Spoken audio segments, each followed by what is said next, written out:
بسم اللہ الرحمن الرحیم الصلاۃ والسلام علیک یا سیدی یا رسول اللہ وعلی آلک واصحابک یا سیدی یا حبیب اللہ۔ ناظرین کرام، کیا آپ جانتے ہیں قیامت کے دن جب کروڑوں لوگ حساب دے رہے ہوں گے تو ایک شخص ایسا بھی ہوگا جو جہنم سے سب سے آخر میں نکلے گا اور جنت میں سب سے آخر میں داخل ہوگا،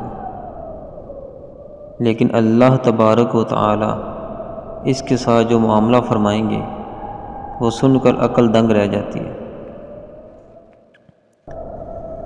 نبی کریم صلی اللہ علیہ وآلہ وسلم فرماتے ہیں، قیامت کے دن ایک شخص جہنم سے اس حال میں نکلے گا کہ کبھی چلتا ہوگا، کبھی گرتا ہوگا، کبھی گھسٹتا ہوگا، اس کا چہرہ آگ کی طرف ہوگا۔ جب وہ جہنم سے باہر نکل آئے گا تو پیچھے مڑ کر دیکھے گا اور کہے گا، الحمدللہ، تمام تعریفیں اس اللہ کے لیے ہیں جس نے مجھے تجھ سے نجات دی۔ اللہ نے مجھے وہ دیا جو اس نے دنیا اور آخرت میں کسی کو نہیں دیا، حالانکہ وہ ابھی جنت میں داخل بھی نہیں ہوا ہوگا۔ پھر اس کے سامنے جنت کے قریب ایک درخت ظاہر ہوگا، وہ عرض کرے گا، اے میرے رب، مجھے اس درخت کے قریب پہنچا دے تاکہ میں اس کے سائے میں بیٹھ جاؤں اور اس کا پانی پی لوں۔ اللہ تعالیٰ فرمائیں گے، اے ابن آدم، اگر میں یہ دے دوں تو کیا تم مجھ سے اور کچھ نہیں مانگو گے؟ وہ عرض کرے گا، نہیں یا رب، میں اور کچھ نہیں مانگوں گا۔ اللہ تعالیٰ اسے درخت کے قریب پہنچا دیں گے، لیکن پھر اسے اس سے بھی زیادہ خوبصورت درخت نظر آئے گا۔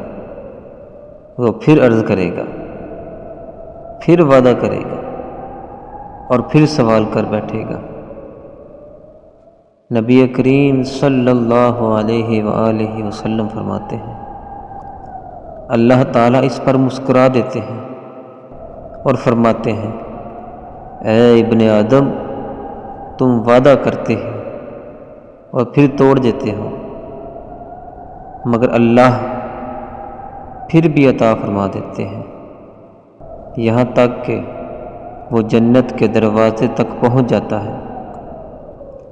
جنت کے دروازے پر پہنچنے کے بعد جب جنت کے دروازے کھلتے ہیں اور وہ اندر کی نعمتیں دیکھتا ہے تو عرض کرتا ہے، اے میرے رب، مجھے جنت میں داخل فرما دے۔